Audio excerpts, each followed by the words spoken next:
DPRD DKI Jakarta memang tidak peka saat rakyat, terutama di lapis bawah terdampak berat pandemi COVID-19.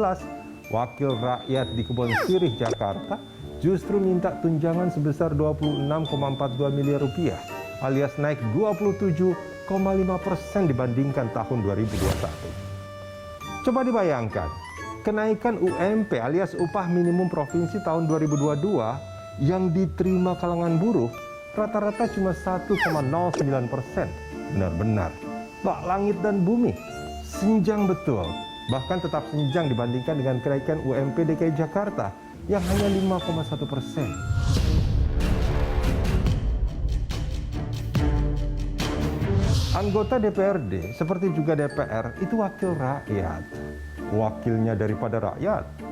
Asal tahu saja, di Kebon Sirih, wakilnya rakyat Jakarta menerima fasilitas yang wah.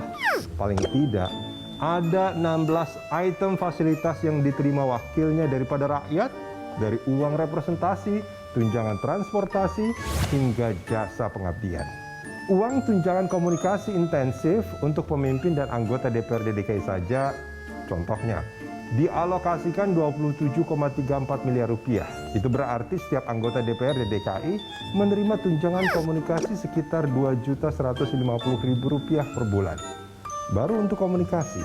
Dalam sebulan, anggota DPRD DKI bisa membawa pulang sekitar 139 juta rupiah.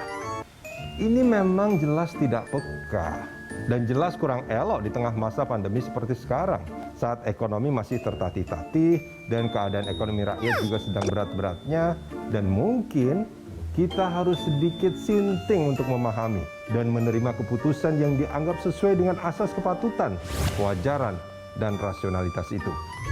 Kenaikan dimungkinkan sesuai dengan pertumbuhan ekonomi, sesuai dengan inflasi seperti dengan UMP, tapi juga harus dilihat situasi dan kondisinya. Hari ini kita masih berjuang melawan pandemi, ada banyak kebutuhan biaya untuk kepentingan masyarakat lainnya. Saya kira nanti kita akan carikan solusi yang terbaik untuk kepentingan semua. Yang dimaksud dengan naik itu adalah kalau begitu per person, itu angkanya nggak akan lebih dari sekitar 15 juta.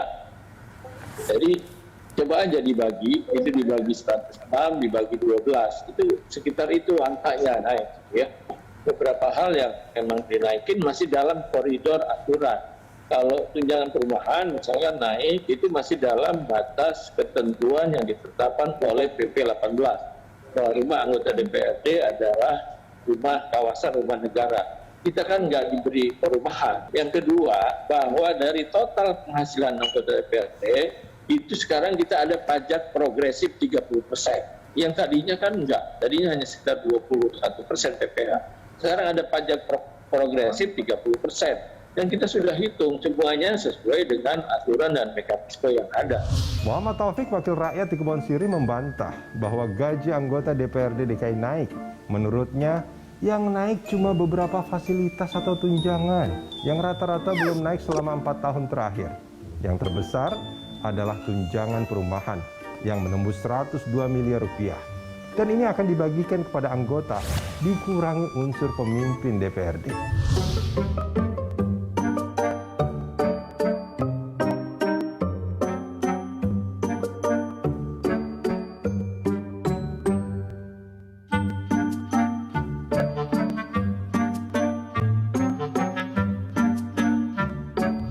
Tapi dari sudut manapun, besaran kenaikan tunjangan anggota DPRD DKI Jakarta kurang bisa diterima. Pertama, tidak peka. Kedua, tidak peka. Dan ketiga, memang tidak peka. Kalau kata Bang Roma, terlalu.